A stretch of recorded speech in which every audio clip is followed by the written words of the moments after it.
Good morning, Kitchen Witches. Today is July 19th. It is Sunday, and this is your tarot and menu inspiration for the day. I'm Chef Lisa, editor and chief of A Chef's Grimoire magazine. And in the magazine, this is what we do. We pick tarot cards, and those are either the main player of the chapter of the magazine that comes out quarterly, or it's some minor arcanas, major arcanas, and how they blend together. We do deep dives with the cards so that you learn more about them. And then we cook with them, which is another way to learn about them, right? So when you're making a meal and you know what energy is underneath it, it kind of gives you a little more understanding of the card. So we're going to do that today, and I'll show you what I mean. I'm going to shuffle our cards. We're going to pick one card. And that is going to be not only the inspiration for the day, but also all of our meals are going to be inspired by that card today. Right? Breakfast, lunch, and dinner. And then you can be creative with snacks and dessert. I'll let you be creative with that. Okay, we've got our cards. Ready? Let's see what we've got. It's the Chariot. We were just talking about this card yesterday. I love this card. Okay, so if you tuned in yesterday, I gave a fairly okay description of the card, but here it is, so you can see it for yourself. We've got an individual inside what looks like a chariot, but it's made of stone. And sitting in front, and I say sitting, are two sphinxes. Now, if you know anything about sphinxes, they're not really fast. They kind of just are gatekeepers, so they stay put, right? But yet that's what the chosen animal, quote unquote, is for this chariot. So what's that all about? We have the canopy over the charioteer's head has the moon and the stars, mostly stars. It's colored blue, so blue is emotions, right? And emotions are tied with the moon, which is the higher realms, the subconscious, right? And that's all above his head. And what else? We've got, he has a wand in his hand. He doesn't have any reins, and there's no reins attached to the sphinxes. So even if he wanted them to move, how is he going to tell them? Well, probably mental telepathy. Now, they do picture wheels that are headed forward on this particular card, but if you go way back to the Marseille deck, which is one of the original tarot decks, the wheels are on their sides. So facing east and west versus north and south. You see what I'm saying? So they're not going anywhere. So, and yellow is all in the background. Yellow is mental capacity, it's thoughts. Now, numbered 7, right, which is also a very restful number. It's almost towards 10 if you go 1 through 10 numerology wise, right? And 10, 1 plus 0 goes back to 1, so it's just a complete cycle over and over again. 7, you've gotten as far as going over the hurdles of the 5s, but you're not yet at 8, 9, and 10. So this is your time to really step back, see where you've come from, so that you can course correct when you go forward. So 7s are kind of a restful period, or at least a pause, so that you can reflect.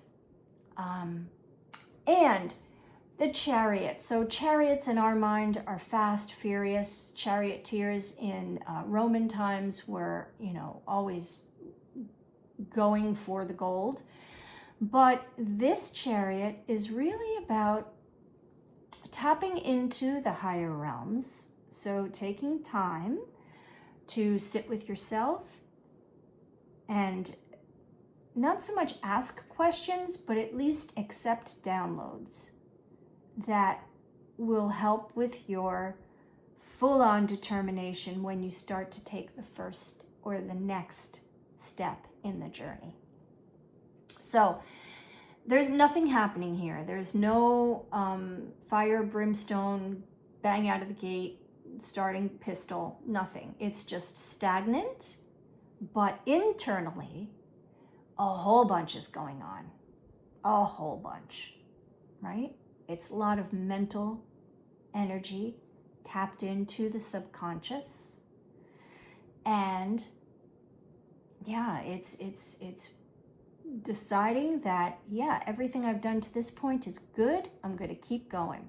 Or, you know what? I could have done this and I could have done that, and maybe I should do that now. So now you course correct so that you can. So that when you get to 10, it's completion. You've done it. You win the prize, and you did it the way you should have done it, right? There's no looking back until you go back to number 1 with something else. So, major arcana, heavy stuff, right?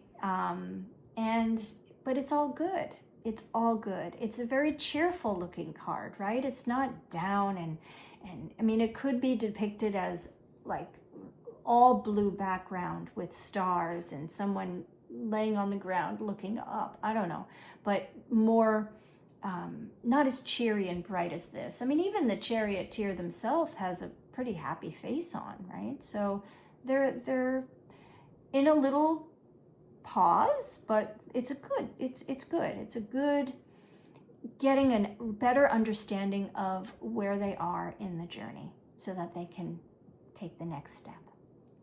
So now we're going to take this card into our day, and we're going to look at all the things that we've done up until now. What journey are you on? Are you on a elongated journey of marriage and parenthood and fuzzy pet owner? You know, like, what journey are you on? Are you looking for a new position career-wise? Are you looking to start your own career as an entrepreneur? Are you starting a new project, right? And the journey has taken you so far, but you need to think about where you've gone to. So, for instance, I'll give you a good for instance, right? So I've been doing these videos, right, every single day. And I'm not going to lie, my views aren't great. So I've been doing this for like 3 months. So I'm thinking, okay, now I got to go into analytics and I got to see which videos performed the best. And maybe I take from that to paste it to what I do in the future in order to grow the channel faster, right? So that is a course correction, and it's something I need to think about, something I have to do a little manual work on, but mostly it's about how do I push this forward? How do I get people to know about it, right? Algorithms aren't so, the be-all end-all anymore. So that's one example, right, of how you bring it into your day-to-day. So today, as I said, it's Sunday. Maybe I'll think about that. Maybe I'll have time to go in and do a little analytic research. There you go. That's just one example, but you can do it for anything that's in your life, right? That you're on a journey with, right? It's part of your journey. And so now's the time to think, do I course correct? Do I keep going? So we're hungry. We're going to bring this guy into the kitchen. And I'm thinking we're going to do something classic for breakfast, but it's still a little bit of a challenge. And it's very methodical, right? Eggs Benedict. And I say it's methodical because it's got steps, and you really have to concentrate on each step, right? Before you present it, right?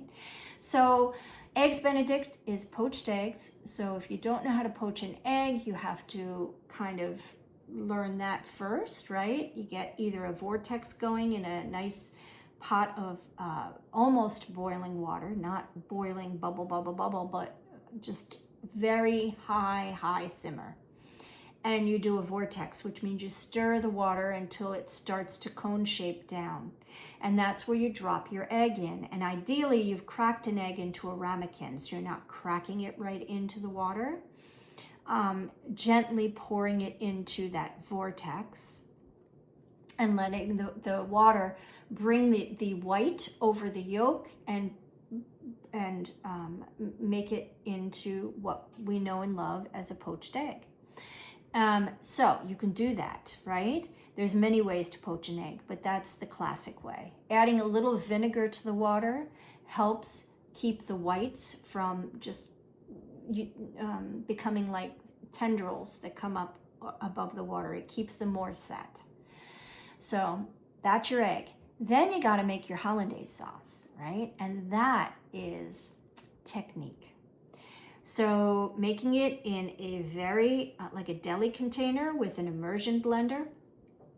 Crack your eggs. You have melted butter on the stovetop, and you're going to turn your blender on. You've got your egg yolks, lemon juice, a little water, and sea salt in the bottom of the deli container. And you turn the immersion blender on. You slowly pour the hot butter in as the machine is running. And then when you have enough liquid to lift the immersion blender and put it back down and lift and put it back down, you're going to start to emulsify better the hollandaise, and it starts to get thick and creamy and gorgeous, right? Hollandaise, done. Poached eggs, done. Make sure when you lift the poached eggs out of the hot water, you put them on a towel, right? So you don't want them overly wet when you put them on the toast, which is the next thing we're going to do. So you toast your brioche or challah or whatever you want to present as the vehicle that's going to hold the Benedict. You're going to fry up some Canadian ham, and that goes on top of buttered toast with your egg and then the hollandaise. And you present that and say, look what I did. It's Sunday. And I have the chariot with me. There you go, Eggs Benedict. Moving on to lunch. All right, guys, we're gonna get a little Mediterranean and a little out of the box. Today we're going to use octopus. You can buy octopus. I know ShopRite, I'm here in New York, we have ShopRite. ShopRite carries it in the freezer section. It's not usually fresh, but you can go to a proper fishmonger and get it fresh. Have them take the beak out and clean it so that you don't have to do any of that. And you get a nice big pot of water, and you get that boiling on your stove. You take the octopus and you put it in, and then you take it out. You put it in and you take it out. And what you're doing is you're tempering the octopus into the very hot water. And what will happen as you take it in and take it out, maybe 5 times, the tendrils or the arms of the octopus are going to start to curl. So they give you beautiful presentation. And then you plop the whole thing into the water, add a cork if you want to. Supposedly that helps to keep it tender. I don't know. And you cook it for the allotted time that you find recipe-wise on the internet. Then you take it out, you let it rest, and you grill it. So there's quite a few steps. Again, technique is involved. But once you have your grilled octopus, you're going to also grill up some chorizo. I know we used it yesterday, but we're going to do that. And we're going to make now the Peruvian chimichurri, which is parsley and cilantro and olive oil and lots of garlic in a blender or food processor, blend it up. And so you've got your grilled octopus with chorizo and a drizzle of the chimichurri, and that is lunch. Delicious.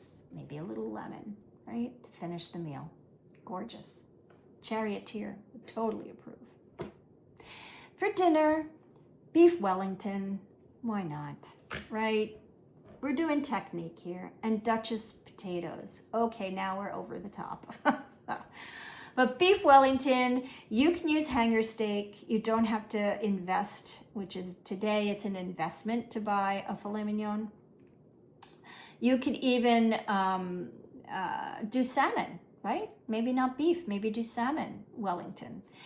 But whatever you do, you're going to get your piece of meat or salmon and leave it raw, get it all trimmed nice. And then you're going to do what's called a duxelle. And duxelle is mushrooms and onion in butter that's sauteed. And they're chopped very fine. You can even put all of that in your food processor and just pulse until it's fine. Then you cook it in butter, a little sea salt, until they're cooked down and all their liquid is released. Then you take puff pastry. Puff pastry is rolled out. It's in what would be a square or a rectangle. You put the duxelles down. If you want to, you can also add a layer of greens, like a sauteed spinach that's squeezed very dry. But duxelles, the layer of spinach, and then the raw beef or salmon. You enclose everything with the puff pastry, brush it with either an egg wash or cream or egg yolk only, and then it bakes in the oven for the allotted time to the recipe. Beef Wellington. Slice that up, put it on a plate. Duchess potatoes are basically the inner makings of twice baked potatoes, but put into a piping bag and piped into rounds on a sheet tray so that they kind of puff into its own little round, right? That has a little nipple on top. I don't know how to explain it, but Duchess potatoes. So you take your piping bag, you go round and round, and then pull up, and it's got like this little mountain on top of it. It's like a mountain of I don't know, like a meringue, right? Like a meringue cookie. There you go. Perfect. It looks like a meringue cookie, only it's made of potatoes. That goes with your beef Wellington. And if you want, we're on it, right? Let's technique another accoutrement to the dish. Make a jus sauce. Simple enough to do. It's beef broth, basically, or a beef consommé. Okay. Get that recipe online and you're going to read through it. You're going to be like, I can't do this. But it's possible. Or you just buy it in a can.